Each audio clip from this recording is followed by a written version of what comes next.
So, anong ibig mo sabihin? Tayo na. Seryoso ka ba? Seryoso pa sa seryoso. Hindi ako makapaniwala sa nangyari dahil hindi ko inaasahan na yung biglaan niyang chat magiging girlfriend ko na siya agad. Napakasaya ko nung araw na sinagot niya ako dahil worth it yung pag-aantay ko sa kanya. Lagi lang kami naglalaro ng Kodo ML sa mga libreng oras namin. Kadalasan ko din siya tinutulungan sa mga schoolworks at project niya. Tapos, isang araw may ginawa siyang kalokohan na hindi ko inaasahan. Mark, aalis nga pala muna ako. Ha? Saan ka punta? Gagala lang kami ng tropa ko.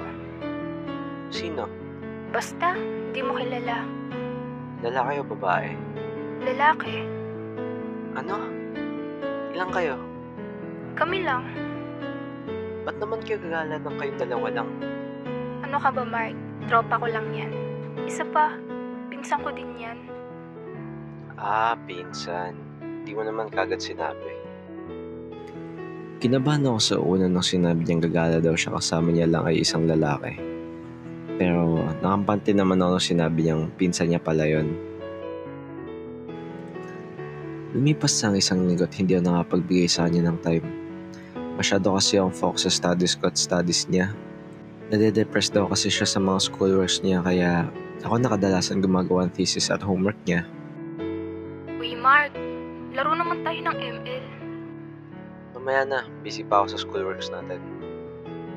Ano ba yan? Di mo na ako masyado binibigyan ng time.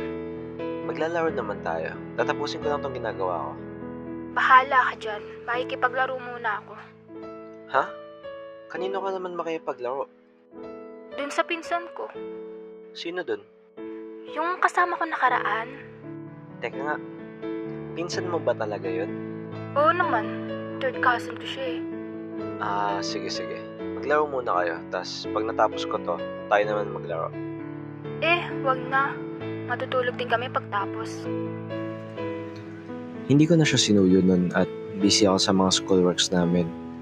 Dahil, syempre, mas gugustuhin ko namang may magandang future kaming dalawa. Pero habang tumatagal may napapansin ako. Chinat ko siya na alas 12 ng madaling araw at ito yung nangyari. Hey Ash, laro tayo. Mamaya na. Busy pa ako. Saan ka naman busy? Basta. Tinawagan ko siya para makausap ko kahit may ginagawa siya. Bumungad sa akin yung nakasulat na in another call. Nagtaka ako nun at inisip ko sino yung kausap niya ng alas 12 ng madaling araw. Ba't in another call ka? Basta. Busy ako. Sino kausap mo? Yung pinsan ko nga. Ba't kausap mo pa? Ano ba kayong dalawa? Basta, Mark. Boy best friend ko siya. Malapit na kami bago ka dumating. Siyempre bilang respeto, pinabayaan ko na muna sila.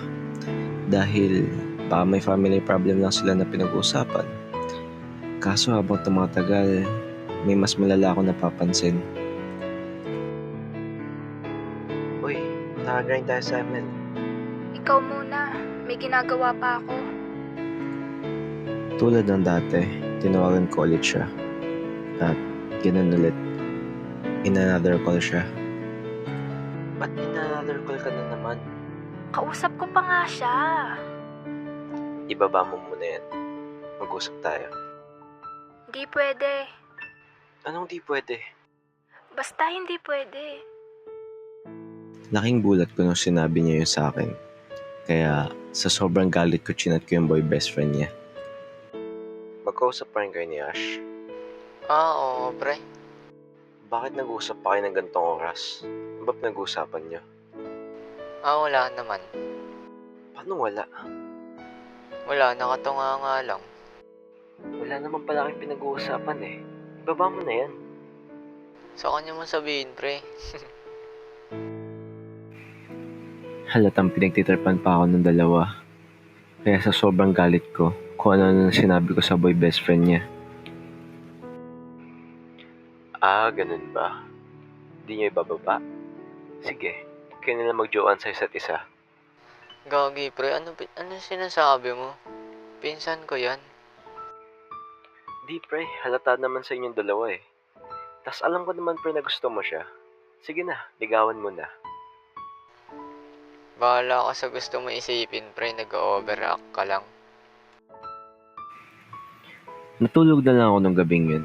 Wala din naman kasi ako magagawa kahit na maghimutok yung kalooban ko. Pero kinabukasan nag-chat sa akin si Ashley. Uy, Mark. Sorry nga pala kagabi. Alam kong galit ka pero di ko talaga kaya baba yung call nun. Di ko sa'yo ma-explain pero kailangan ko talaga siya.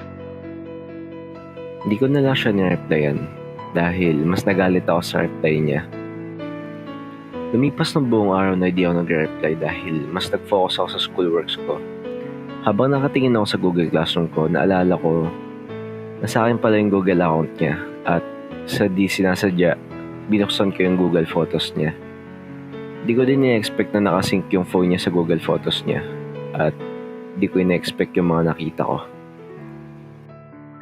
Bumungad sa akin yung picture nila ng boy best friend niya. Ang dami yung picture sa gallery niya. Mga picture ng magka-busy sila at mga chat din nila sa isa't isa. Di ko alam kung bakit niya ni-screenshot yun. Yung mga chat nilang dalawa. Ewan. Siguro fineflex niya sa mga tropa niya na may jowa siya at lumalandi pa siya. Pero ang mas malala yung mga chat nila. Uy, Ash. Miss na kita. I love you, Ash. Ingat ka palagi. Ash, dumaan nga pala ako sa bahay mo kanina. Sayang di man lang kita nakita. Yayakapin sana kita ng mahigpit. Iwalayan mo na kasi BF mo. Di mo naman na kailangan yung schoolworks na yan eh. Natatawa na lang ako ni-reply niya tong lalaking to. At tuloy-tuloy sila naglalandian kahit ako yung boyfriend ni Ash. Kulit nga eh. Wallpaper niya yung boy best friend niya sa phone niya. Di niya na lang ako hiwalayan. Tuloy-tuloy pa rin silang nag-chat at inaantay ko na lang makipaghiwalay siya sa akin. Dahil gusto ko malaman yung mga palusot niya. Natatawa na lang ako dahil tuloy-tuloy pa rin siya nanunuyo sa akin at akala niya hindi ko alam yung mga nangyayari sa kanila. Uy, Mark. Miss na kita. Mark, sorry na. Bati na ulit tayo. Mark, kamusta ka na? Wala na lang magawa kundi tawanan silang dalawa.